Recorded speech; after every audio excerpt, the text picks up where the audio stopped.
Agora nós vamos ter o tema, o perdão e sua dinâmica, com Leonardo Pereira, que vem nos auxiliar nessa noite. Que Deus te abençoe. Boa noite a todos. Agradecido pelo convite. Trago votos de muita paz do Grupo Espírita Lamartine Palhano Júnior. Acho que toquei em algo aí. E nós vamos falar o perdão em sua dinâmica. É engraçado que eu estive aqui na terça passada, o Eustáquio estava aqui fazendo uma palestra justamente sobre o perdão, né? E é muito legal você ver que nós estudamos as mesmas coisas e cada um tem características particulares para mostrar aquilo que estudou. Porque na verdade nós apresentamos aqui o que nós entendemos de algum estudo, de alguma coisa. E, é claro, sempre sujeito à análise e à crítica. Realmente não sabemos tudo e estamos aqui para aprender. Eu peguei algumas experiências de pessoas, um religioso e outro que não é, dois professores universitários, falando sobre perdão e algumas coisas assim, e trouxe para o contexto da doutrina espírita. Mas para perceber que homens fora da religião falam aquilo que Jesus ensinou, mesmo sem falar de Jesus, e outros, mesmo com outra denominação religiosa, trabalham também aspectos desse perdão e de tudo, talvez com pequenas diferenças da nossa compreensão como espírita, mas ainda valiosas contribuições para o nosso crescimento. Aí juntei, fiz uma misturada aqui, e virou o perdão em sua dinâmica. Os caminhos da vingança. É claro que os caminhos da vingança, nós não começamos pela vingança, pelo desejo de se vingar. Nós começamos geralmente quando nos sentimos ofendidos, magoados, cerceados, atacados, humilhados. Então, muitas vezes, no seio do movimento espírita estabelece um termo que é melindre.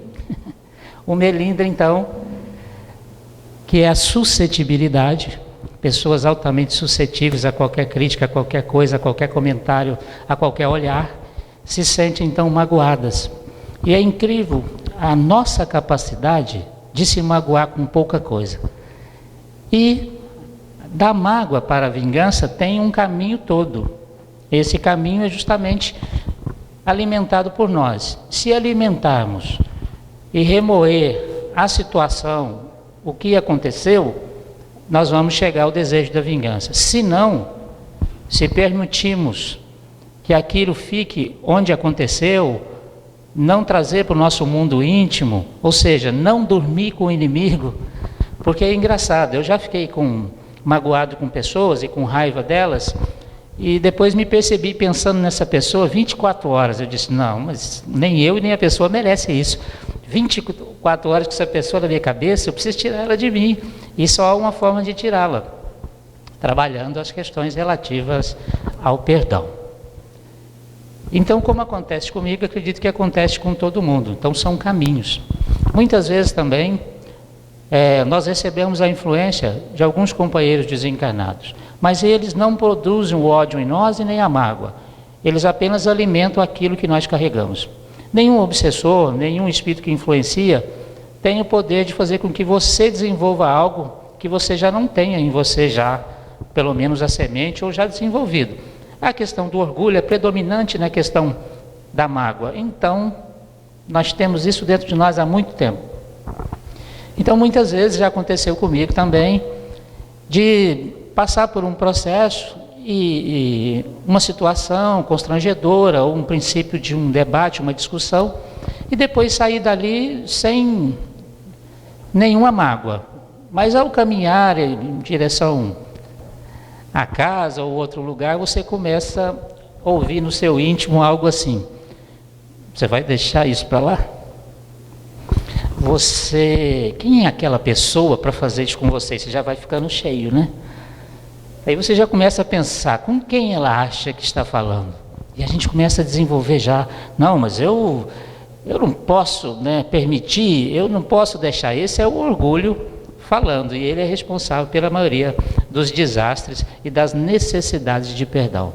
Graças à doutrina espírita, eu não preencho essa mão de pessoas que eu tenho ainda que ajustar. Talvez eu não chegue aos 3 dedos. Então está muito bom.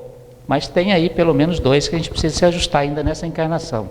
Senão vai dar problema para outra. A pessoa entende então que sofreu um dano e conclui que isso foi causado por outra pessoa. Geralmente é assim. Na primeira análise, eu não acho que eu fui responsável por nada, que eu fui culpado, ou que eu fiz também alguma coisa. Sempre eu acho que foi o outro. E nós entendemos muito bem que é um processo cultural de transferência. O indivíduo está sempre culpando a sociedade, o meio, os pais, a família, os amigos, alguém por aquilo que ele não consegue fazer acontecer na sua vida ou pelos desastres que dela ocorrem. Em seguida acredita que esse dano foi injusto. Eu não merecia isso, eu sou uma pessoa tão boa, um anjinho. Eu sou espírita. Eu sou quase um Jesus de Nazaré, então eu não mereço isso. E por último, sente o desejo de retaliar, mas isso não vai ficar assim não. Quando era garota, eu ouvia muito assim, não leve desaforo para casa. Naquele momento, a conversa era, resolva tudo lá. Meu pai dizia assim, olha para você ver, meu pai é evangélico, testemunho de Jeová. Se apanhar na rua, apanha em casa. Meu pai entendia muito de religião, né? Apanhar na rua, apanha em casa. Pode. E você cresce ouvindo, então não leve desaforo para casa. Hoje eu entendo que é não levar mesmo, é deixar lá, onde aconteceu. Se você trazer para casa, para o seu mundo íntimo, você vai querer retaliar. Se você deixar lá, onde aconteceu, largar isso para lá, você vai viver em paz. Essa é a nossa proposta de entendimento disso na vida, porque muitas coisas que nós sofremos hoje, se analisados, e são analisados depois que nós envelhecemos, chegamos em determinada idade, a gente fala, nossa, isso não valeu a pena. Aí, se você está bem consigo mesmo, você prossegue, senão começam os arrependimentos, as culpas, e nós adoecemos. Para alguns estudiosos, o desejo de vingança é uma parte perfeitamente normal da natureza humana. E sua supressão pode ser apenas um daqueles recalques que a vida moderna e sociedade nos incute. Há quem descubra qualidades no ressentimento. Bom, recalques que a vida moderna e sociedade nos incute. É claro que muitas vezes, por esse processo de cultura e educação, nós somos mais ou menos educados a não proceder assim, ou assado, pelo campo das leis, mas muitas vezes nós não fazemos externamente, mas permitimos que aquelas coisas vivam no mundo íntimo. E aí é o tal recalque. É às vezes onde traz o sofrimento. E esses recalques acontecem muito. Muitas vezes nós não admitimos no outro determinada postura que nós achamos que está completamente errada e que muitas vezes vive no nosso mundo íntimo. E nós não queremos confrontar isso. Não queremos entender e perceber isso. Lá no atendimento fraterno, lá no Lamartine Palhano, há pouco tempo uma garota foi e disse assim, aconteceu um negócio lá no serviço que me deixou muito mal. O que ocorreu lá? A gente discutiu, houve uma briga e tal. Saiba que a maioria das demissões nas empresas são relacionadas à questão da convivência, do relacionamento. As pessoas não conseguem relacionar uma com as outras. Tem matéria sobre isso na internet. Então eu disse, mas o que você sentiu com relação à pessoa? Jesus recomenda perdoar, né? Eu disse, Jesus recomenda sim, eu estou perguntando o que você sentiu. O que Jesus sente a gente já sabe, né? E você, o que você sentiu? Não, eu tenho que perdoar, né? Tá bom, querida, isso é a teoria, a filosofia de que nós temos que fazer isso. Eu quero saber o que você fez. Porque é justamente como você reagiu ou agiu na situação que vai definir o que precisa ser mudado. Então, não, mas você quer saber como eu senti? Eu falei, eu queria esfregar a cara dela no chão. Eu falei, muito bem, É isso aí que precisa ser trabalhado. O que te leva ainda hoje, no século XXI, a querer esfregar a cara de alguém no chão porque não fez o que você queria e não foi do jeito que você quer. É isso que precisa ser tratado e trabalhado. Porque senão eu vou ficar com a ideia que eu devo perdoar, mas não observo justamente o que me leva a não perdoar. Aí eu fico na teoria, mas não vivo a realidade. Por isso que nós sofremos. Mais ou menos por aí. Repressão ou recalque. O recalque sempre traz uma repressão. Se eu não admito aquilo, eu começo a reprimir aquela conduta, aquele tipo de comportamento, aquela pessoa. Eu começo a enxergar no outro um problema sério. Então, repressão ou recalque é um dos conceitos fundamentais da psicanálise. Denota um mecanismo mental de defesa contra ideias que sejam incompatíveis com o seu eu, ou que pelo menos você acredita naquele momento. Essa é a ideia desenvolvida pelo Freud. A repressão é o processo psíquico através do qual o sujeito rejeita determinadas representações, ideias, pensamentos, lembrança ou desejos, submergindo-os na negação inconsciente, no esquecimento, bloqueando assim os conflitos geradores de angústia. Quantas vezes nós achamos que esquecer é perdoar? Nós reprimimos o sentimento que nós sentimos em relação ao que aconteceu, colocamos tipo uma pedra psíquica em cima do processo e achamos que está tudo bem. Mas qual é o nosso comportamento? Você vai saber que não está bem quando a pessoa se aproximar de você. Quando alguém falar sobre a pessoa, quando alguém elogiar a pessoa, você vai saber se aquilo foi resolvido. Porque o esquecimento, esquecer não é perdoar. Mas o ato de perdoar em si traz o esquecimento, são coisas diferentes. E é preciso ficar claro isso. Então, de vez em quando, nós temos alguns solavancos e a pedrinha sai. Aí vem todo esse mundo que não foi tratado, não foi cuidado para fora.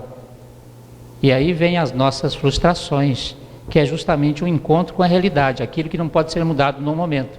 Você é obrigado a admitir e aceitar. Então, são geradores de angústia. Então, quem aqui já não ouviu, tipo, eu perdoo, mas não quero ver nunca mais? Ou perdoo humilhando.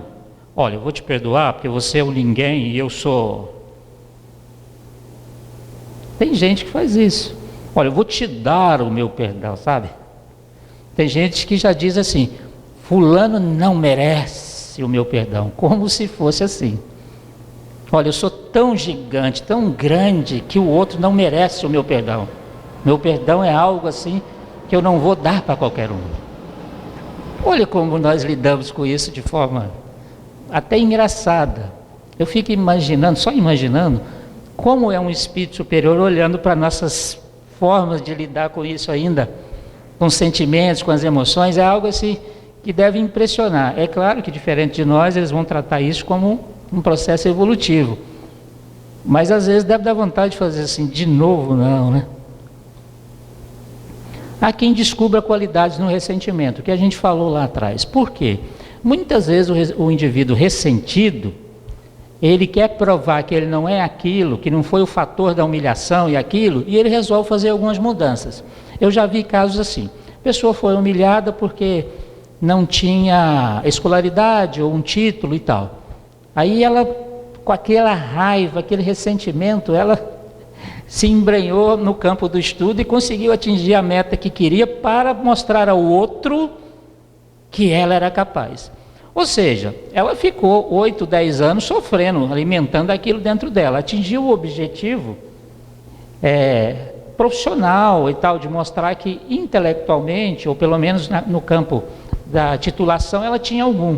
Mas ela não resolveu o mundo íntimo dela. Ela ficou 8, 10 anos sofrendo e sendo motivada por uma energia negativa que o ressentimento traz. Então, ressentir é sentir de novo. Então, toda vez que você sente de novo, você vive emocionalmente a mesma situação. E a carga emocional toda você recebe de volta. Então, é preciso repensar o valor de ressentir. Ressentimento do dicionário, ação ou efeito de ressentir, em que há mágoa, angústia ou rancor. Se a gente ressentisse ou sentisse de novo só os momentos bons, né? Seria muito mais produtivo, mas a gente não faz isso. Ao contrário da criança, que estabelece, quando acontece algo muito bom com ela, isso fica no seu mundo íntimo muito mais tempo. Ela revive as lembranças e fica desejando acontecer de novo. Nós não. O espírito Manuel Filomeno de Miranda, ele fala que loucos momentâneos somos todos nós. Que de um minuto para o outro saímos da sanidade para a insanidade. No livro Nas Fronteiras da Loucura. Então ele fala isso e é certo. No mesmo momento que você está aqui parecendo que você é o Buda, você vira um capeta, vamos dizer assim, né? Em um minuto. E é incrível isso. Então, geralmente é ocasionado por uma ofensa, por uma desfeita, por um mal causado por outra pessoa, desenvolvendo rancor. Eu ouvia muito que o indivíduo era rancoroso, ou seja, ele guarda o ressentimento, guarda a mágoa, sempre carrega consigo os seus ressentimentos. E se sempre carrega consigo, o seu mundo íntimo vai estar onde ele está. Então imagina, quem convive conosco, nós cheios de ressentimento, como devem ser esses relacionamentos tão conflitosos. Eu espero que a gente consiga, pelo menos com os nossos, desse núcleo familiar primário, estabelecer uma verdade, ou seja, falar de nossos sentimentos. Porque um dos grandes problemas é que as pessoas não falam de sentimento.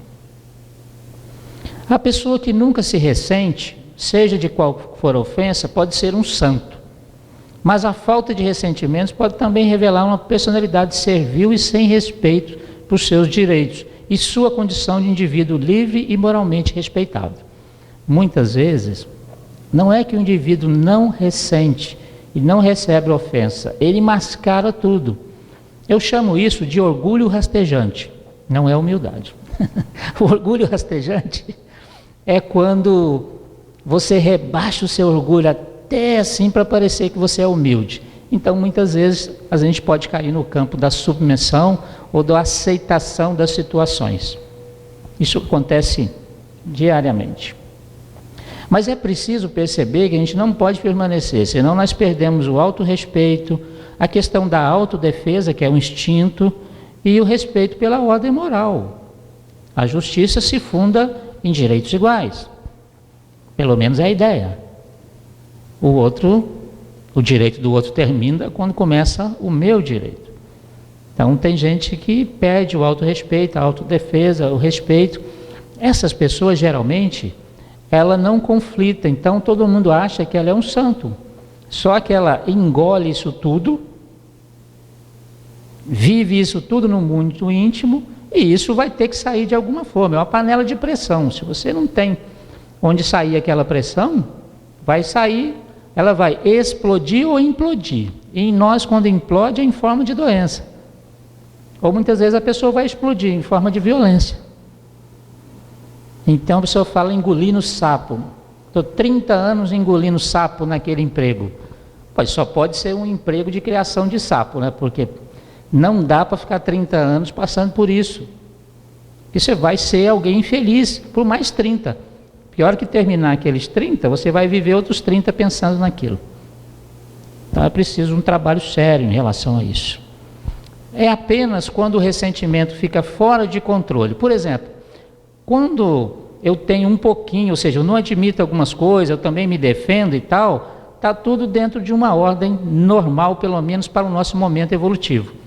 Mas quando esse ressentimento sai fora do meu controle, é que a vítima do delito fica obcecado pelo desejo de vingança que ameaça a ordem legal e moral, ao bem. Então que o perdão desempenha um papel importante como uma virtude de cura, verificando as nossas tendências para a crueldade. Joana de Ângeles, pela psicografia de Valdo Pereira Franco, estabelece no livro O Homem Integral que a raiva é um sentimento natural na nossa natureza evolutiva. Então, nós vamos sentir raiva. Nós não podemos trabalhar com essa ocultação da realidade, ou seja, projetando sobre nós uma ideia de santidade sem chegar a ser santo. O espírito Hermance Dufour já fala que reformar não é angelizar. Ou seja, reforma íntima não é transformar em anjo em 10 lições. É um processo de autoaprendizado, de autoamor, de autoperdão, totalmente diferenciado. O Jeff Murphy, ele fala que a cultura é um fator determinante na frequência com que os desejos de retaliação se manifestam numa sociedade. O Murphy é um professor americano, né? Professor de Direito e Filosofia na Universidade do Estado de Arizona, escritor de diversos livros, Lei e Ordem, Moral, e uma série deles, Ética. Então, ele também é evangélico, ele é protestante. E ele sempre fala, os estudos dele também falam sobre o perdão. Ele fala nessa questão da cultura. Todo mundo, ou pelo menos durante muito tempo, nós achávamos, por exemplo, que o Brasil é um país pacífico, porque nós não temos, os nossos exércitos não se mobilizam para as guerras como outros países, constantemente. Mas já estivemos em guerra. Só que nós temos um número muito grande de homicídios por armas brancas e armas de fogo no país, que é absurdo. No mundo nós temos 180 guerras acontecendo. No Brasil nós temos guerrilhas urbanas que ninguém quer admitir. E é uma violência nata. Hoje está se propondo no Congresso Nacional, por exemplo, que todo mundo tem direito à arma, como é alguns estados americanos. Você vai lá e compra, faz tiro, até criança pode. Porque nós precisamos nos proteger. E isso não é proteção. Eu falo para vocês que eu andei armado muitos anos. Eu trabalhei no garimpo, então eu transportava ouro para uma empresa. Então eu viajava a bacia amazônica inteira. Então, dentro da minha função de comprar e transportar, eu tinha que dar segurança. Então eu fui treinado para isso. Então eu andava armado. Eu digo para vocês, pouca coisa aconteceu por lá, porque todo mundo andava armado naquelas regiões. Então havia assim, só entrava numa contenda se houvesse extrema necessidade. No meu caso, defesa. Mas não precisou. Mas assim, estar com a arma faz com que você ache que é de ferro, que é o Superman, que vai resolver tudo, e não resolve. Precisa ver o quanto que a nossa mentalidade não é tão pacífica como nós achamos que é. Murphy afirma então que a pátria do Evangelho, o Brasil, aparece em terceiro lugar nas estatísticas entre as nações nas quais o sentimento de vingança é mais acentuado, atrás da Bielorrússia e da Bélgica. Orgulho, sentimento de vingança acentuado. Queremos retaliar. É engraçado que a gente percebe também a ideia das vinganças brancas, que o pessoal fala, né? Por exemplo, já percebi isso em mim, percebo nas relações. Muitas vezes aconteceu alguma coisa, você não gostou, você não faz nada, nem fica com tanto ressentimento assim. Mas toda vez que alguém fala que o outro, aquele agente do ressentimento, não conseguiu, não conquistou, não deu certo, você por fora fala assim, mas que pena, não, mas ele vai dar certo, ele vai conseguir. Por dentro você está numa felicidade porque não deu certo, porque você não quer, você está ressentido. Nós só não admitimos a quantidade de ressentimento que nós temos por pequenas coisas. Se começarmos a observar, vamos perceber muito disso. Murphy descreve com aspectos de simpatia de uma perspectiva cristã. Ele fala que o cristianismo pode mudar isso, que torna o perdão menos difícil. A perspectiva quebra essa dicotomia entre nós, como pessoas falíveis, imperfeitas e malfeitores, achando que o mundo, assim, parece que está dividido entre nós e os outros. Para os nossos é tudo. Para os nossos tem perdão, para os nossos tem um olhar compassivo, na maioria das vezes, não é regra. Para os outros é sempre um problema. O meu filho é toxicômano, o seu filho é um vagabundo. Então é assim que muitas vezes nós e os outros lidam. Ou seja, o nosso olhar para os nossos protetivo e o olhar para os outros. Ou seja, aquele outro é um lixo. Às vezes dentro da minha casa eu tenho o mesmo problema que o vizinho, mas o meu problema, ele é isso. O do vizinho é outro. E é a mesmíssima coisa. E precisamos observar essa questão que nós somos muito parecidos. Ele ajuda o cristianismo a verificar os nossos ressentimentos e demandas justificadas para a punição. Você busca encontrar uma justificativa para retaliar, para punir o outro. Ah, mas o fulano merece mesmo, viu? Porque o Kleber, quando eu fui lá no centro, ele não me recebeu. Ele não apertou minha mão, ele não conversou comigo 2 horas, ele não fez nada que ele tinha que fazer. Então, eu não gosto daquele cara. Às vezes nós nos comportamos por isso. Tem situações que você nem percebe, o outro se sentiu ofendido e você nem sabe o que fez. Então, essa doutrina cristã pode impedir que isso se torne ódio, maliciosos, racionalizações para a crueldade sádica, que acontece em muitos lugares. Perdão. Jesus lecionou muito sobre isso, né? Do latim é perdonare. Eu já falei isso aqui algumas vezes, já falei de perdão inúmeras vezes aqui no Tomé. O exército romano, como dominava muito, tinham diversas etnias dentro do seu quadro. E essas etnias viviam brigando entre si. E toda vez que eles brigavam com aquelas armaduras pesadas, causavam dano nas estradas. A estrada para o romano era importantíssima. E a gente entende disso quando vê sobre guerras. O tanto que levar e trazer é importante, suprir tropas e assim por diante. Então os comandantes vinham e diziam para eles que era necessário perdonare, ou seja, tapar buraco. Então o perdão parece que é um buraco, está faltando ser tapado ali. Então perdonare cabe muito bem, tapar o buraco que ficou, aquele buraco que eu estou sentindo, aquilo que não existia ali. Então, remissão de uma falta, ou ofensa, desculpa, indulto, forma de polidez empregada quando se perturba alguém, peço perdão. Perdão, me desculpe e tal. Mas você sabe se o outro aceitou essa sua desculpa? Se no mundo dele aquilo foi totalmente diferente? Então é preciso ampliar esses conceitos. Bem-aventurados aqueles que são misericordiosos.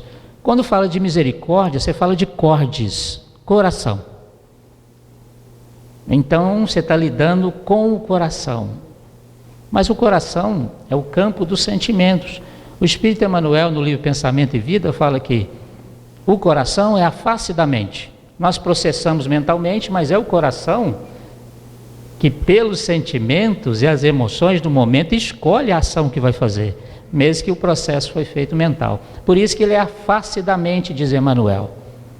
Então, cordes é você observar com o coração a qualidade do outro, a situação que ele enfrenta, o ocorrido, ter um olhar mais amplo do que só a ofensa. Jesus deixou isso claro quando ele trata do caso da mulher pega em adultério. Ele pergunta para todos que estavam ali se havia alguém sem pecado. Se tivesse alguém sem, que podia apedrejá-la. E ninguém se colocou à disposição. Amélia Rodrigues, no texto dela no livro Trigo de Deus, ou Primícias do Reino, ela diz que ele escrevia no chão 3 palavras: egoísmo, orgulho, egoísmo e vaidade. Quem tiver sem um desses 3, pode atirar a primeira pedra. Se perguntar de novo, nós não vamos atirar. Porque se nós estivermos sem esses 3, não estamos. Então é preciso tratar com as questões do coração. Se vosso irmão pecou contra vós, ide exibir sua falta em particular. É ruim que nós fazemos isso. Nós nem convidamos o outro para uma conversa, nós já espalhamos o que aconteceu na tentativa de angariar pessoas que pensem como nós, contrários ao indivíduo. Eu vi isso dentro do centro espírita, eu vi isso em empresa, eu vi isso em igreja, eu vi isso a sociedade reage muitas vezes assim. Não são todos os lugares, mas acontece. Então, chamar para exibir sua falta em particular, ou seja, nos processos de liderança, de treinamento de líderes, nos processos modernos, já se fala muito sobre isso. Na atenção tem que dar na hora de tratar casos de engano, erro e tal do funcionário, tem que ser em particular, para que isso não cause um processo maior. Se ele vos escuta, se você chamou e disse, olha, desculpa aí, você fez isso comigo, não gostei, foi difícil e tal, e ele vos escuta, diz Jesus, tereis ganho o vosso irmão, se ele te escuta. Se não escuta, e o problema daquele que não admite o perdão é dele. Se você perdoou, você desatrela da lei de ação e reação. Se o outro não perdoou, ele fica preso à lei. Ele vai ter que responder pela lei. Então Pedro, se aproximando, lhe disse, Senhor, quantas vezes perdoarei ao meu irmão, quando ele houver pecado contra mim? Olha que naquela época, o homem andava com a espada na cinta, uma faca. Ele estava pronto para furar o outro. E estava se falando de perdão. A lei judaica já propunha o perdão. Tanto é que o Pedro segue na pergunta, será até 7 vezes? Que era um número muito cabalístico, um número que representa muito mais do que um número para eles. Até 7 vezes. Eu já ouvi muitas vezes as pessoas dizerem assim, já perdoei 2 vezes. Na terceira, quer dizer, tem gente hoje que não conta nem até 7. Se não chega a 7 vezes, na terceira não dá mais não. Quem já não ouviu isso? Isso está dentro aí, está claro. Mas lá já diziam, até 7 vezes eu devo perdoar. Quer dizer que na 8ª você podia matar a pessoa? Jesus lhe respondeu, eu não digo até 7 vezes, mas até 70 vezes 7 vezes. 70 elevado à 7ª potência. Faz a conta aí, Vasco, depois você responde para nós. 70 elevado à 7ª potência. Até 70 vezes 7. Aí você põe vezes. Eu escrevi 4 artigos sobre perdão. Um deles é perdoar a cada minuto. Então tem 3 artigos lá explicando por que fez uma divisão das 490 vezes por minuto, e deu lá que você tinha que perdoar a cada minuto. Quer dizer, não dava tempo nem para ficar com raiva, você já tinha que perdoar de novo. Por isso que é uma ação dessa. Emmanuel, então, diz para o Chico que devem perdoar as ofensas. O Chico pergunta, por 490 vezes. Ele diz, cada ofensa, Chico, cada ofensa. Ou seja, você tem que perdoar a mesma ofensa 490 vezes. Se for uma ofensa diferente, entra na conta de 1, 2, 3. Isso dá trabalho, não dá? Sabe por que é difícil? Porque nós estamos com a ideia de um Jesus cheio de milagres. Tipo a música do padre, aquele padre cantor assim mais famoso, faz um milagre em mim. Nós não queremos resolver problema, o Fábio de Mello, Nós queremos que Deus faça um milagre em nós e tudo se melhore. Mas Jesus propõe uma forma diferente. Esse Jesus que trabalha com as deficiências, que propõe um processo de transformação, ele se torna difícil para nós. Nós não queremos exercitar isso. Não, mas de novo, eu vou ter que aceitar o outro. Quantas vezes é difícil conviver com o outro? Emmanuel nos fala que nós queremos amar o mundo, resolver o problema da Síria, do Oriente Médio, mas não conseguimos amar 5 pessoas dentro de casa, 5. Ele falou em 5, fez uma média. Às vezes é 1. Você não consegue amar. Aí vem Jesus, reconcilia-te sem demora com o teu adversário, enquanto estás a caminho com ele. Olha, enquanto nós estamos na encarnação, nós estamos aqui, e nenhum de nós, eu, por exemplo, não tenho certeza se estarei reencarnado daqui a 10 minutos. Caso eu morra aqui durante a palestra, continuem até o final, Porque morrer no centro espírita deve ser muito bom, Convido a todos, que possam pensar assim. Se a gente desencarna aqui, ou daqui a 10 minutos, nenhum de nós sabe, nós não temos como prever isso. Se nós não estamos com nenhuma patologia diagnosticada, com nenhum tempo de vida já demarcado, a não ser esse da proposta reencarnatória, 70, 80, 90, que nós não sabemos.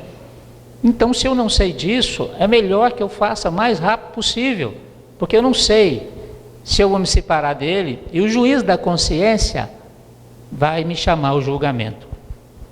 Para que não te suceda que ele te entregue ao juiz, e que o juiz te entregue ao seu ministro. O juiz é a consciência, o ministro é a lei de ação e reação. A lei de ação e reação, a consciência trava você, a lei de ação e reação diz para você: repara. No capítulo 7º do livro O Céu e o Inferno, no Código Penal da Vida Futura, são 33 itens, tem um item que trata justamente disso. Não basta arrepender, mas o primeiro passo é o arrependimento. Segundo passo, expiação da falta. Você vai vivenciar aquilo que foi causado. E o terceiro, reparação. Então você vai ter que esperar fazer tudo isso. Você pode fazer agora? Essa é a proposta do Cristo. Porque o juiz da consciência vai te travar e vai te indicar na lei divina a necessidade de reparar o dano. Aí a lei de ação e reação entra em vigor. E serás mandado para a cadeia. Em verdade te digo que não sairás de lá enquanto não pagares o último centil. Qual cadeia que para o espírito pior do que essa aqui? Essa cadeia corporal? O corpo é estritamente limitador, que os espíritos chegam a comparar a um escafandro, que é um equipamento de mergulho de profundeza, que é extremamente pesado e difícil a movimentação. Quando eu estava no garimpo, meu irmão mergulhava com um escafandro, era muito pesado, no Rio Madeira, né? Mas quando eu passava lá para visitá-lo, e às vezes ele estava mergulhando, quando subia era aquilo era muito complicado, eles passam com a mangueira no fundo do rio, né? Então Jesus sabia disso, essa prisão, e a prisão mental. A prisão mental é a culpa. Tem muita gente reencarnado com sentimento de culpa e medo de errar de novo. Imagina um espírito que falhou, confronta a consciência e retorna para reparar e expiar ou provar. Muitas vezes ele vem com esse sentimento e o medo de errar de novo. O perdão é ação profilática para a integridade do lar. É necessário, não espere adoecer não, para a construção da paz social, para o estabelecimento dos laços de fraternidade além das fronteiras e para a vivência da solidariedade universal. Esse livro aí é de um médico lá do Nordeste, o Francisco Casageiras, O Valor Terapêutico do Perdão, pela editora M. Ele escreve vários livros sobre depressão, sobre tudo, ele está atuante aí.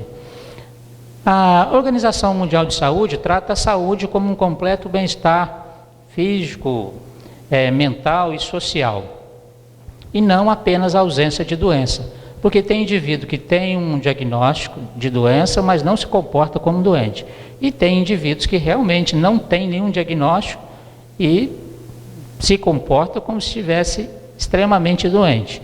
Mas a doutrina espírita, ela fala que tem que ter o espiritual, ou seja, um completo bem-estar físico, psíquico, mental, social e espiritual.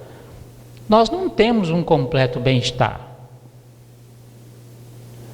Nós nunca estamos completamente. Então dizer que nós temos uma saúde plena não dá para dizer, mas dá para dizer que é necessidade de um equilíbrio espiritual, físico e mental, biológico e mental. Psíquico, aliás. O estado emocional do paciente tem efeitos específicos sobre os mecanismos envolvidos na doença e na saúde. Por que eu estou falando isso? Porque o indivíduo que não perdoa, ele adoece. Ele adoece.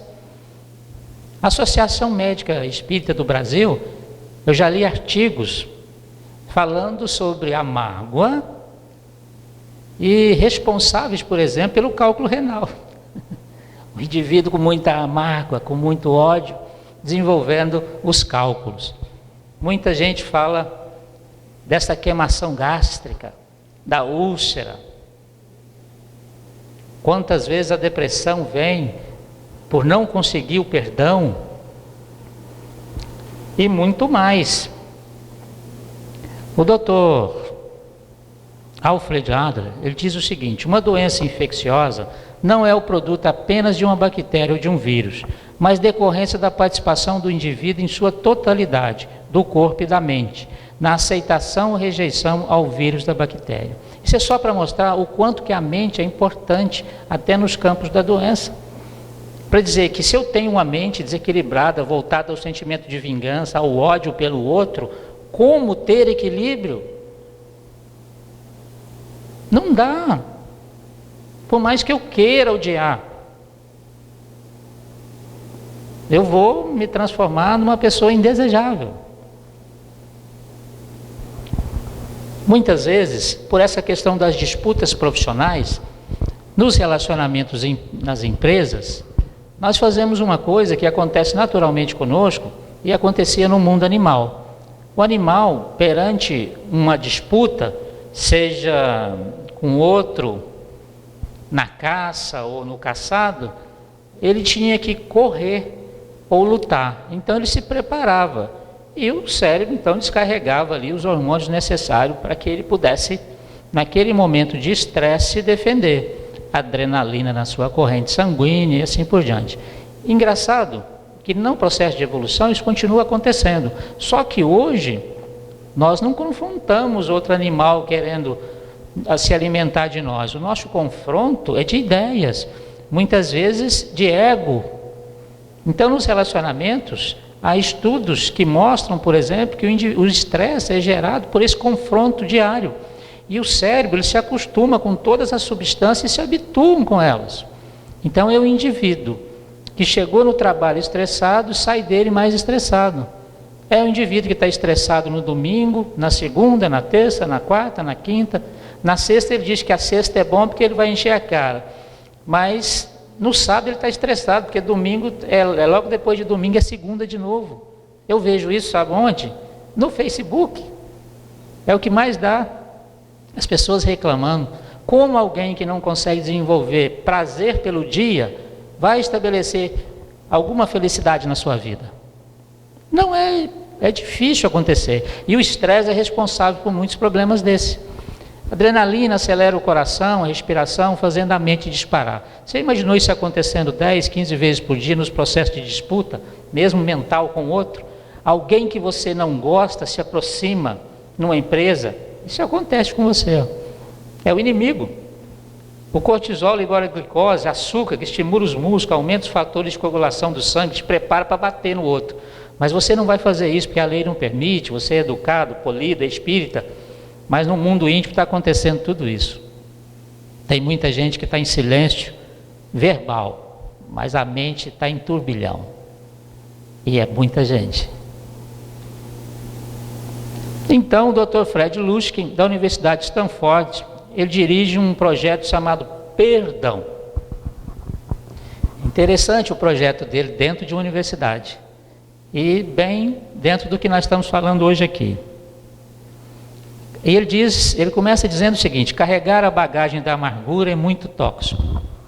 Gente, quanta bagagem nós carregamos de necessária. Em Lucas 18:18, ele escreve que Jesus diz assim: o que te ligares na terra, no céu estará ligado. O que desligares da terra, do céu estará desligado. Então, imagina a amargura, o rancor, a mágoa, a raiva e o ódio que você se ligou na terra. Onde vai estar ligado? No céu, ou seja, no mundo espiritual. Muitos dos processos de obsessão estão relacionados à vingança. E muitos deles relacionados às lesões afetivas, porque nós sentimos muito mais incomodados quando é alguém que nós prezamos, confiamos, gostamos, nos fere. Quando é alguém que nós não conhecemos, a gente fala, estou nem aí.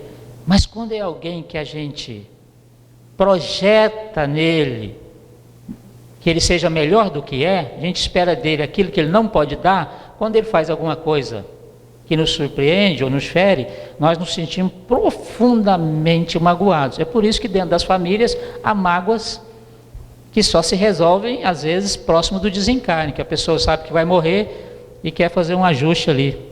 Então, 9 passos para o perdão.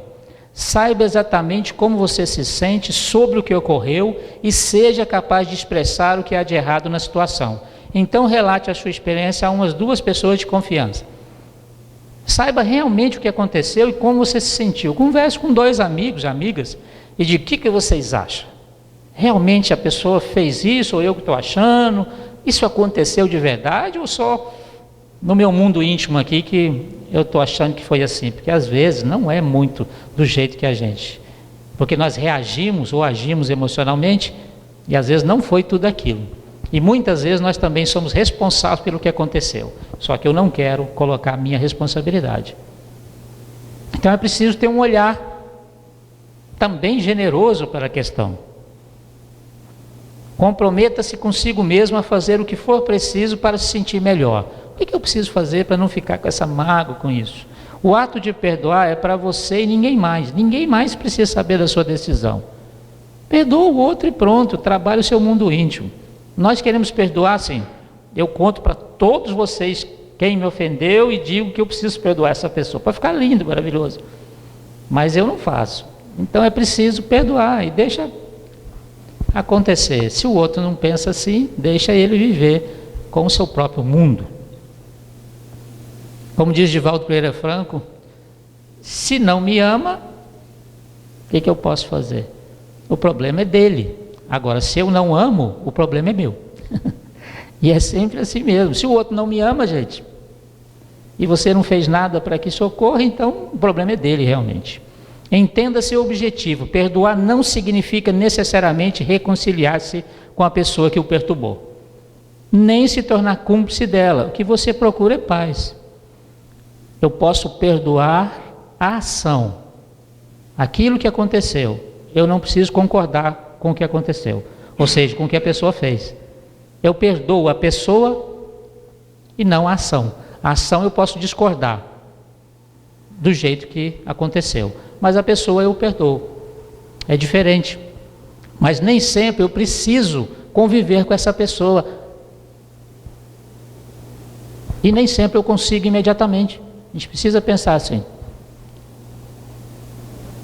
Tenha uma perspectiva correta dos acontecimentos. Reconheça que o seu aborrecimento vem dos sentimentos negativos e desconforto físico que você sofre agora, e não daquilo que ofendeu ou agrediu há 2 minutos ou 10 anos atrás. É quando você traz a lembrança, todo esse desconforto, eu estou vivendo agora. Não é mais aquilo que aconteceu. Eu que trouxe para o meu mundo íntimo e estou fazendo reprise. Tela quente ou fria, né? Especial. Programação de todo dia na cabeça. Não dá. Nós temos que escolher diferente. No momento em que você se sentir aflito, pratique técnicas de controle de estresse para atenuar os mecanismos do seu corpo. Qual a técnica de controle de estresse que a doutrina espírita apresenta? Respira e faz uma prece. Quando a gente fala, Jesus não fala que você não pode se defender.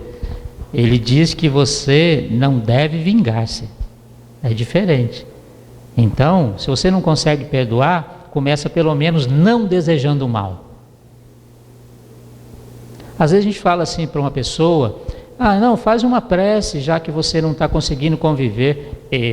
Deus me livre orar pelaquela peste. Bom, então não vai perdoar, aquilo aí não vai acontecer agora. E não pense que está muito distante de nós não, está muito perto. Desista de esperar de outras pessoas e de sua vida coisas que elas não escolheram dar para você. Por que nós achamos que as pessoas são o que não são? Lembre a si mesmo que você pode esperar saúde, amizade, prosperidade, se esforçar para consegui-los. Porém, você sofrerá se exigir que essas coisas aconteçam quando você não tem o poder de fazê-las acontecer. Então nós nos frustramos com o outro. Eu achei que fulano fosse uma pessoa boa. Queridos, na Terra não tem tanta gente boa assim não. Tem gente aprendendo a trilhar o bem. Nós temos uma predominância da matéria sobre o espírito. Terceira ordem, a última. Ou seja, estamos em evolução. Ninguém aqui é tão bonzinho. como aparenta. Não dá para saber o que há no mundo íntimo de cada um, mas no nosso dá. Como se faz isso? Analisando as tendências. Como eu me sinto diante de, com o que aconteceu. Aí eu vou saber quem eu sou de verdade. Coloque sua energia em tentar alcançar seus objetivos positivos por um meio que não seja através da experiência que o feriu. Procure outro meio de aprender com aquilo. Em vez de reprisar mentalmente sua mágoa, procure outros caminhos para suas metas. Não fique ali preso àquilo. Vai estudar, vai fazer yoga, vai trabalhar, vai fazer qualquer outra coisa. Lembre-se de que uma vida bem vivida é a sua melhor alternativa. Em vez de se concentrar nas suas mágoas, o que daria poder sobre você, a pessoa que o magoou. Quando eu fico concentrado no outro, no que ele me fez, ele ganha muito poder sobre mim. Porque se ele chega num ambiente, eu tremo, não consigo ficar, eu vou sair dali, não consigo conviver. Quem está perdendo sou eu. Aprenda a buscar o amor, a beleza, a bondade ao seu redor. Tem muita coisa aí para ser observada. Modifique a sua história de ressentimento, de forma que ela o lembre da escolha heróica que é perdoar. Passe de vítima a herói na história que você contar. Ah, fizeram isso comigo. Não, eu fiz diferente. Essa é a proposta de Jesus para nós, é a proposta da doutrina espírita. Amai os vossos inimigos, fazei o bem ao que vos odeiem e orai pelos que vos perseguem e caluniam. Estamos aprendendo, né? Amar os inimigos não é ter por eles uma afeição que não é natural, uma vez que o contato de um inimigo faz bater o coração inteiramente diversa de um amigo. Mas é não lhes ter ódio, nem rancor, nem desejo de vingança. É perdoar-lhes sem a segunda intenção e incondicionalmente pelo mal que nos fizeram. Porque se eu for perdoar colocando condições, não vou perdoar. Olha, eu te perdoo se você fizer, se você não fizer, se você... Então, nós não vamos receber o inimigo como recebe o amigo. O coração bate de forma diferente. E é assim, a gente precisa aprender com isso. Mas eu não preciso odiar, eu não preciso tratar mal, eu não preciso uma série de coisas. Se eu não consigo amar, eu não necessito odiar. Jesus, o psicoterapeuta por excelência, quando lecionou o perdão indistinto, incondicional, constante, ensejou um dos mais formosos comportamentos responsáveis pela saúde e pela harmonia mental. Na mensagem da Joana de Anjos, libertação pelo amor. A paz através do perdão. Paz é uma construção íntima, interior. O processo de transformação não é externo. O reino de Deus não vem de forma exterior. É de dentro para fora. Por isso que é mais difícil de ser conquistado por nós. Concentre-se nos fatos da ofensa. Tente entender o que ocasionou a ofensa. Focalize a natureza do agressor. Quem é? Que mundo íntimo vive? Em que situação se encontra? Porque os espíritos insistem em dizer para nós que o ofensor é o doente. Que não sejamos ofensores.